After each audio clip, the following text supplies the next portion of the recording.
మన భవిష్యత్తు, వ్యక్తిగతంగా మన భవిష్యత్తు, వ్యక్తిగతంగా మన భవిష్యత్తు. నాలుగవది మన శత్రువుల భవిష్యత్తు. ముందు మూడవది మన భవిష్యత్తు గురించి మాట్లాడుకుందాం. ప్రజెంటు నీ జీవితంలో నువ్వు ఎదుర్కొంటున్నటువంటి పరిస్థితులను బట్టి, అంటే శరీర సంబంధంగా చెప్తున్నా, కొంతమంది ఆత్మీయ జీవితంలో ఎదుర్కొంటున్న శోధనలను బట్టి, మన శారీరక ఆత్మీయ జీవితాలకు సంబంధించి మనం ప్రజెంట్ ఎదుర్కొంటున్న పరిస్థితులను బట్టి కొంతమంది ఇబ్బంది పడతా ఉంటారు. కొంతమంది కంగారు పడతా ఉంటారు, కలతలో ఉంటారు, కలవరంలో ఉంటారు, నిద్రపోరు, వేదన పడతా ఉంటారు. మీరు ఏ ఏ విషయాల్లో కలవరంగా ఉన్నారో, ప్రతి ఒక్కళ్ళకి ఏదో ఒక విషయంలో కలవరం ఉంటుంది. భవిష్యత్తును కూర్చిన దిగులు ఉంటుంది. కొంతమందికి వాళ్ళ భవిష్యత్తును కూర్చిన దిగులు అయితే, కొంతమందికి వాళ్ళ పిల్లల్ని కూర్చిన, వాళ్ళ పిల్లల భవిష్యత్తును కూర్చిన దిగులు. ఇప్పటికి ఇంత అయిపోయింది మా బతుకు, ఇంకా భవిష్యత్తులో ఇంకెంత దారుణంగా పోతుందో అని కొంతమంది దిగులు పడతారు. మీకు ఒక్క మాట చెప్తా, దేవుడు మనం పుట్టక ముందే, నియమింపబడిన దినములలో ఒక్కటైనా ఇంకా జరగక ముందే మన దినములన్నీ గ్రంథములో రాసి పెట్టాడు, లిఖితం చేశాడు. అది 139వ కీర్తనలో ఉంది. ఇందులో 2 విషయాలు గుర్తుపెట్టుకోవాలి. నంబర్ 1, పాపులమైన మనల్ని క్రీస్తులో ఏర్పరచుకోవటం అనేది ఒకటి. క్రీస్తులోనికి వచ్చిన మన భవిష్యత్తు 2. మళ్ళీ ఒకసారి చెబుతాం, మీకు మళ్ళీ ఒక పట్టాన్ని అర్థం కాకపోవచ్చు. పాపులమైన మనం రక్షణ పొందటానికి క్రీస్తునందు మనల్ని ఏర్పరచుకొనుట అనేది ఒకటి.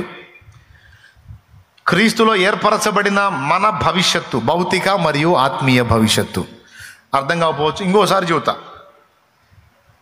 ఏం ప్రాబ్లం, నష్టమేం లేదు, మీకు ఎక్కాలి మైండ్కి. అది మన రక్షణ అంటే మన నిత్య జీవాన్ని గూర్చినటువంటి భవిష్యత్ ప్రణాళిక ఒకటి.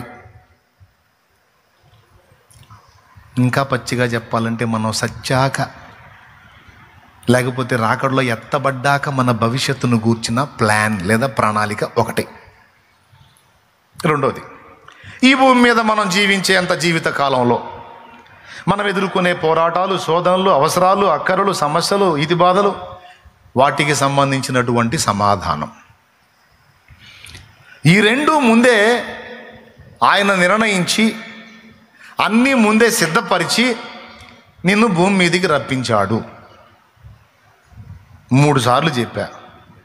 ఇంక అర్థం కాకపోతే ఇక నీ కర్మ, నేను చెప్పలేను. అర్థమైతే స్తోత్రం చెప్పు. 2 భవిష్యత్తులను గూర్చి దేవుడు ముందే ప్రణాళికలు సిద్ధం చేసి కావలసిన వాటన్నిటిని ఏర్పరచి కూర్చున్నాడు. అకాయ్ అనాయ్, అనవసరంగా నువ్వు నేను మనం కలవరపడటమే. ఏది, నువ్వు ఏ సమస్యను ఎదుర్కొంటున్నా సరే మనం పడే కలవరాలన్నీ అనవసరమే. ఎందుకంటే క్రీస్తు యేసునందు ఏర్పరచబడిన మనకి మరణానంతర జీవితమే కాదు, మరణానికి ముందున్న జీవితంలో కూడా కావలసిన వాటన్నిటికీ అన్నీ ముందే సిద్ధపరచబడి ఉన్నాయి అనేది దేవుని వాక్యం. ఇప్పుడు ఉదాహరణకి, దావీదు పుట్టకముందే దావీదుకి ఇశ్రాయేలు సింహాసనాన్ని సిద్ధం చేశాడు. తెలుసా మీకు? సౌలు రాజు పరిపాలన మొదలుపెట్టి 2వ సంవత్సరంలోనే సమూయేలు చెప్పాడు, దేవుడు తన చిత్తానుసారమైన మనస్సు గల యొక్కని కనుగొన్నాడని. అప్పటికి దావీదు పుట్టలేదు. దావీదు పుట్టల, ఇంకా 8 ఏళ్ల తర్వాత పుడతాడు దావీదు. పుట్టి పెద్దవాడు కావాలి. మొత్తం సౌలు ఇశ్రాయేలు ఏలిన కాలం 40 సంవత్సరాలు. మొత్తం సౌలు ఇశ్రాయేలు ఏలిన కాలం 40 సంవత్సరాలు. దావీదు రాజైనప్పుడు 30 ఏళ్ల ఈడు గలవాడు. దావీదు రాజైనప్పుడు అంటే దావీదు పుట్టక ముందే 10 ఏళ్లకు ముందే సౌలు రాజు. ఏమైనా అర్థమైందని నేను చెప్పింది? దావీదు అనేవాడు పుట్టక ముందు 10 ఏళ్లకు ముందే సౌలు రాజు. అర్థమైందా? సౌలు రాజు అయిన తర్వాత ఇంచుమించు 10 ఏళ్లకు పుట్టాడు దావీదు. కానీ దావీదుని ఎప్పుడు ఏర్పరచుకున్నాను అన్నాడు సమూయేలుతో? సౌలు 2వ సంవత్సరం పరిపాలనలో ఉన్నప్పుడు చెప్పాడు. అంటే ఇంకా దావీదు పుట్టల, కడుపును కూడా పడలా. ఇది జరిగిన 8 ఏళ్లకు పడతాడు కడుపులో. అంటే దావీదు అనేవాడు ఇంకా భూమి మీద రాకమునిపే, భూమి మీదకి రాకమునిపే ఇశ్రాయేలు సింహాసనాన్ని ముందే సిద్ధపరిచి పెట్టాడు దేవుడు. ఏమైనా అర్థమైందా నేను చెప్పింది? మరి ఇప్పుడు నువ్వు ఏ దేవుడిని ఆరాధిస్తున్నావు? ఏ దేవుడిని ఆరాధిస్తున్నావు? దావీదు ఏ దేవునికి సాగిలపడ్డాడో, సాష్టాంగపడ్డాడో, ప్రార్థన చేశాడో, మ్రొక్కాడో, ఆరాధించాడో, విశ్వసించాడో అదే దేవుని యందు ఇప్పుడు నువ్వు విశ్వాసం ఉంచావు. దావీదు దేవుడే నీ దేవుడు కూడా. ఇంకా చెప్పాలంటే అసలు ఉన్న దేవుడు ఆయనే, సత్యదేవుడు ఆయనే, నిత్య దేవుడు ఆయనే. ఆమేన్, ఆమేన్. మరి దావీదు రాకముందే మొత్తం ఫ్యూచర్ మొత్తాన్ని డిజైన్ చేసి పెట్టాడే. దావీదుకి ఎన్ని రకాల దాడులు ఎదురవుతాయో, ఆ దాడుల్లో దావీదుని ఎలా తప్పించాలో, ఎక్కడెక్కడ ఏ విధంగా అతను తప్పించబడటానికి సమయోచిత జ్ఞానం ఎలా ఇవ్వాలో మొత్తం డిజైన్ చేసి కూర్చున్నాడు కదా. మొత్తం ముందే చూస్తాడు, రాస్తాడు, అంత పక్కగా ఎక్కడదక్కడ ఫిక్స్ చేసి కూర్చుంటాడు. మళ్ళీ నాకేం సంబంధం లేదని కూర్చుంటాడు దేవుడు. అది ఏమైనా అర్థమైందా నేను చెప్పింది? అర్థమైతే మేధావులే.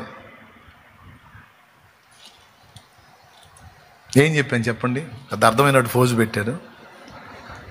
చెప్పండి. మొత్తం ముందే చూస్తాడు, రాసి పెడతాడు, మళ్ళీ సంబంధిత సన్నివేశాలకు అవసరమైనటువంటి సహాయాలు మొత్తం ఏర్పాటు చేసి పెడతాడు. మళ్ళీ జరుగుతున్న కథలో నా ప్రేమేం ఏం లేదన్నట్టు మొత్తానికి వెలపట నేను ఉన్నాను అన్నట్టు కూర్చుంటాడు. ఇంకా అర్థం కాలేదా? కనీసం అర్థమైందిలే నన్ను ఫీలింగ్ అన్న ఇవ్వచ్చు కదా. దేవునికి స్తోత్రం. అర్థమైందా? పుట్టింప నీ వంచు, పోషింప నీ వంచు, గిట్టింప నీ వంచు, కీర్తింతును. వట్టి పనికి మాలి నట్టి మానవుల చేపట్టి రక్షింప బాధ్యుండవచ్చు. దట్టమైన కృపను దరిజేరనాకిచ్చి పట్టయి నిలిచుండు ప్రభుడవంచు. కట్టాడ చేగాడ ముట్టుదను కానా పట్టు కొలది నిన్ను ప్రస్తుతింతు. అన్ని కాలంబులనున్నాయే హోవా నిన్నెన్నాదరంభయో కన్న తండ్రి, ఓ మా కన్న తండ్రి. అన్ని కాలంబులనున్న యెహోవా నిన్నెన్నాదరంభయో కన్న తండ్రి. వన్నెకెక్కిన మోక్ష వాసాళి సన్నూతులున్నతమయుండ మున్నె నీకు.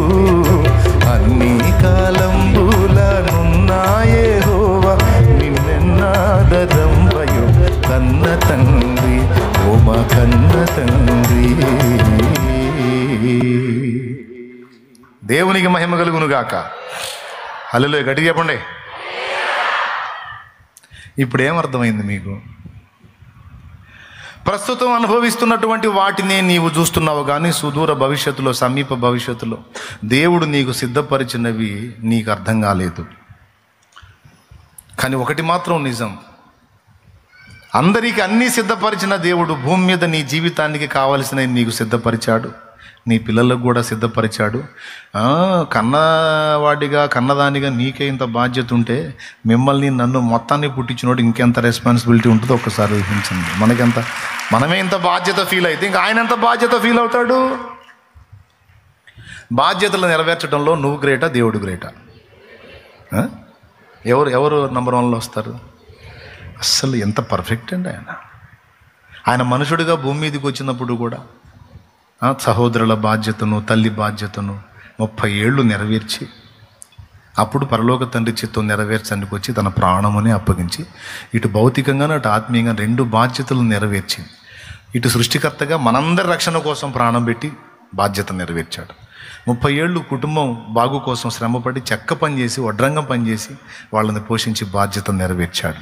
టోటల్గా అసలు యేసు ఆరంభము, యేసు సిలువ అన్ని బాధ్యతతో ముడిపడి ఉన్నాయి. అన్ని బాధ్యతను బట్టి చేశాడు. ఇప్పుడు చెప్పండి, నీకు ఎక్కువ బాధ్యత ఉందా, దేవుడికి ఎక్కువ బాధ్యత ఉందా? రైట్ రైట్ రైట్ నిజమేనా? నమ్ముతున్నావా? మరి బాధ్యత గల దేవుడు నాకు తోడై ఉన్నాడు, నా భవిష్యత్తుకు డోకా లేదు అనవేమయ్యా? అనవే? అది ఇప్పుడే నైట్ నిద్రపోకుండా ఆలోచిస్తూ ఉంటావు నువ్వు. రేపేం జరుగుద్దో, రేపు ఏం జరిగిద్ది ఏంది? ఈరోజు బాగుంది, రేపు ఇంకా బాగుంటుంది. దేవుణ్ణి బట్టి ఈరోజు స్తోత్రం, రేపు డబుల్ స్తోత్రం. ఎవరిని బట్టి? ఆయనను బట్టి. రేపటి తలపుతో నేడే కలతతో కృంగుట ఎందుకు కలవరముందకు. రేపటి తలపుతో నేడే కలతతో కృంగుట ఎందుకు కలవరముందకు. నమ్మదగినవాడు నీ దేవుడు, సర్వకాలము నిన్ను విడువడు. వాగ్దానమే నీకుండగా భయమేలనే ప్రాణమా, వర్ణింపగా సాధ్యమా నీపైన యేసయ్యకున్న ప్రేమ. నిన్నే పిలచి తనలా మలచే యేసుపై ఆనుకో నా ప్రాణమా. ఆ యేసునే నమ్ముకో అంతరంగమా. యేసుపై ఆనుకో నా ప్రాణమా. ఆ యేసునే నమ్ముకో అంతరంగమా. హృదయమా హృదయమా నా హృదయమా, యేసయ్య ప్రేమను గాంచుమా, యేసయ్య ప్రేమను గాంచుమా. ప్రాణమా ప్రాణమా నా ప్రాణమా, యేసయ్య స్నేహము గోరుమా, యేసయ్య స్నేహము గోరుమా. నిన్నే తలచి నిన్నే వలచి దేవుడే మనుషుడైన చిత్రము చూడుమా. ఆ దేవుడే చిత్రము చూడుమా.